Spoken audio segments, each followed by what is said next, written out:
किसी भी सार्वजनिक पद पर बैठे हुए व्यक्ति को आलोचनाओं का सामना तो करना पड़ता ही है। अब प्रधानमंत्री नरेंद्र मोदी के भी आलोचकों की कोई कमी नहीं, लेकिन जनता का प्रधानमंत्री नरेंद्र मोदी को भरपूर समर्थन मिलता है। अभी हाल ही में 5 राज्यों में विधानसभा चुनाव हुए, इनमें से 4 में बीजेपी को बड़ी जीत मिली और इस जीत का श्रेय सीधे प्रधानमंत्री नरेंद्र मोदी को ही जाता है। प्रधानमंत्री नरेंद्र मोदी के नेतृत्व में बीजेपी को उन इलाकों में कामयाबी मिली है जहां पहले कभी बीजेपी का नामो निशान तक नहीं था।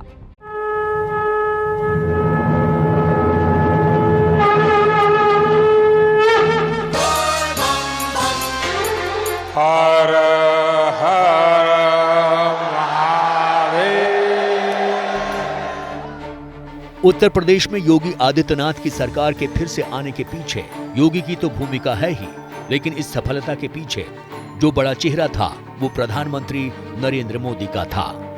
देश में मोदी अभी भी कितने लोकप्रिय हैं, इसका फैसला यूपी चुनाव से ही होने वाला था।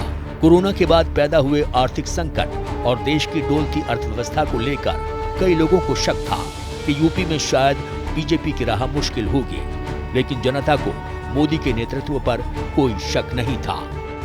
प्रधानमंत्री नरेंद्र मोदी के नेतृत्व में बीजेपी ने उत्तर प्रदेश ही नहीं बल्कि मणिपुर, गोवा, उत्तराखंड में भी जीत दर्ज की।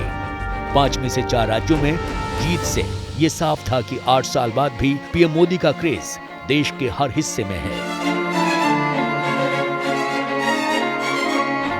हर गरीब तक हर सरकारी योजना का लाभ पहुंचाना, ये 100% की कल्पना करना 2 दशक से ज्यादा समय सरकार का काम करने के बाद मैं कहता हूं ये बहुत बड़ी हिम्मत की है मैंने।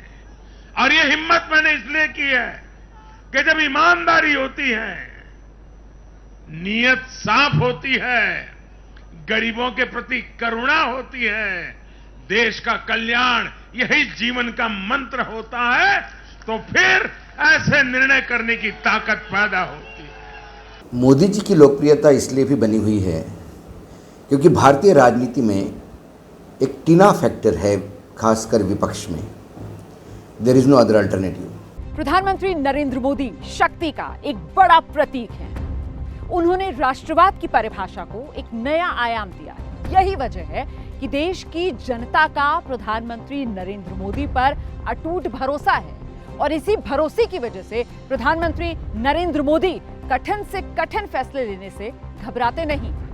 चाहे डिमोनेटाइजेशन का फैसला हो, सर्जिकल स्ट्राइक का फैसला हो, अनुच्छेद 370 जम्मू कश्मीर से हटाने का फैसला, हर मुश्किल फैसले में देश की जनता इन 8 साल में लगातार प्रधानमंत्री नरेंद्र मोदी के साथ खड़ी रही है। रूस और यूक्रेन के बीच युद्ध हो या फिर कोरोना की वजह से अर्थव्यवस्था का चौपट होना, पहले कार्यकाल की तुलना में मोदी के दूसरे कार्यकाल में दिक्कतें बहुत ज्यादा आई हैं, लेकिन इसके बावजूद मोदी सरकार कठिन फैसलों को लेने में हिचकिचाई नहीं है।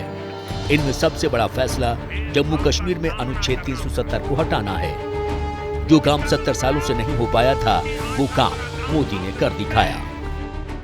दशकों पुरानी समस्या के समाधान के लिए नए रास्ते पर चलने का निर्णय लिया गया है। मुझे पूरा विश्वास है कि जम्मू कश्मीर के, लद्दाख और करगिल के लाखों साथियों के सक्रिय सहयोग से हम विकास और विश्वास की नई धारा बहाने में सफल होने वाले हैं। मोदी ने अपने दूसरे कार्यकाल में राजनीतिक रूप से मुश्किल माने जा रहे अनुच्छेद 370 को तो हटाया ही, इसके अलावा उन्होंने इंस्टेंट 3 तलाक के खिलाफ कानून बनाया, अयोध्या में राम मंदिर निर्माण का रास्ता सुनिश्चित किया, CAA कानून पास करवाया, देश में सालों पुरानी शिक्षा नीति खत्म कर नई शिक्षा नीति लाए और मेडिकल पढ़ाई में OBC आरक्षण भी लागू किया। हमें सत्ता भोग ही करना होता तो भारत जैसे विशाल देश में कोई भी सोच सकता है कि अरे भाई इतना सारा मिल गया, इतना सारा प्राप्त कर लिया, अरे अब तो बैठो आराम करो, चलो यार। जी नहीं, वो रास्ता हमारे लिए नहीं है। वो रास्ता हमें मंजूर नहीं। 2014 में नरेंद्र मोदी जब सत्ता में आए तब भारत में यूपीए विरोधी लहर थी और उसी लहर की सवारी कर उन्हें जीत हासिल हुई। उन्होंने चुनावों से आर्थिक मोर्चे पर पहले यूपीए सरकार की नाकामियां गिनाई थी, लेकिन खुद पीएम मोदी ने जिन अच्छे दिनों का वादा किया था वो अभी भी काफी दूर मालूम पड़ते हैं।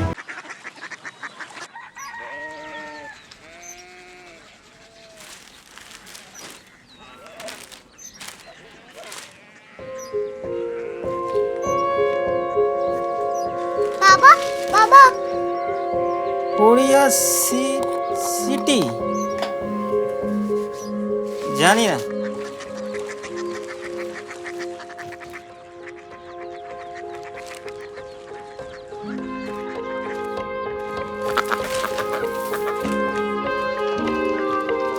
Korea city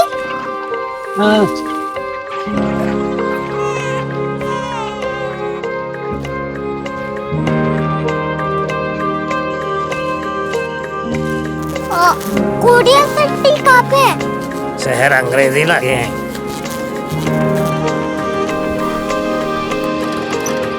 Korea city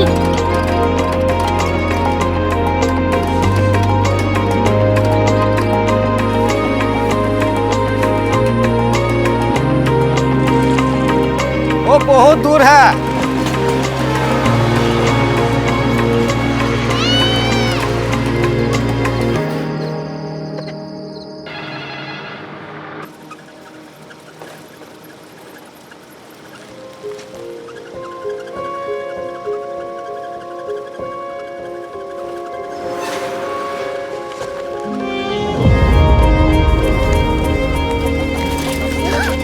Korea city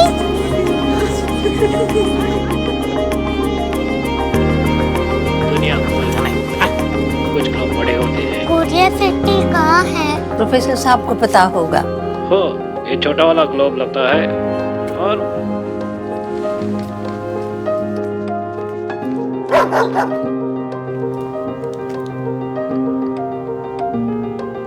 पता नहीं, मेरी बेटी से जाके मिल लो, शायद उसे मालूम हो।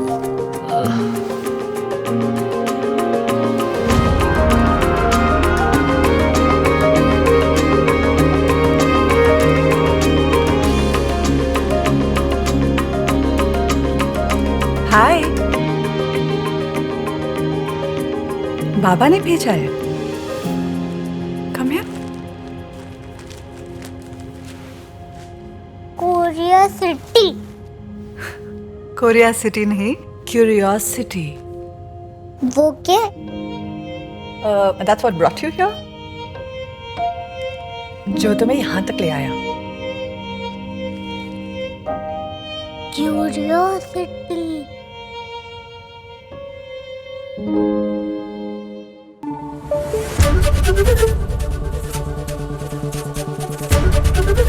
एबीपी न्यूज आपको रखे आगे।